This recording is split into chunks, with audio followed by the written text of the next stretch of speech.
जम्मू काश्मीर येथील पहलगाम येथील घाटीमध्ये झालेल्या पर्यटकांवरील आतंकवादी हल्ल्याच्या निषेधार्थ आज परभणी बंदची हाक सकल हिंदू समाजाच्या वतीने देण्यात आलेली आहे।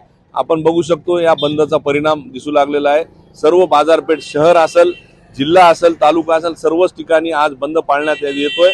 सर्व जे काही प्रतिष्ठान आहे ती बंद ठेवण्याचं आवाहन करण्यात आलेलं आहे। त्याच प्रमाणात जर बघितलं तर ठिकठिकाणी मोठ्या प्रमाणावर पोलीस बंदोबस्त तैनात करण्यात आलेला आहे।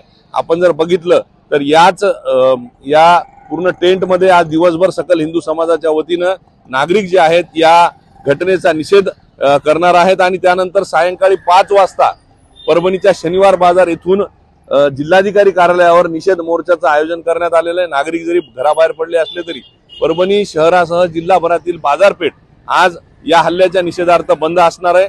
या बंदमध्ये सर्वांनी सहभागी व्हावं असं सकल मुस्लिम समाजाच्या वतीनंही रात्रीच्याला आवाहन करण्यात आलेलं आहे। त्यांच्या वतीनंही या मोर्चामध्ये सकल मुस्लिम समाजाचे नागरिकही सहभागी होणार आहेत।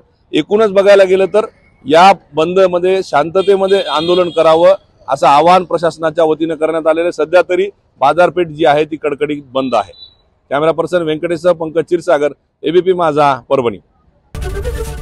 एबीपी माझा, उघडा डोळे बघा नीट।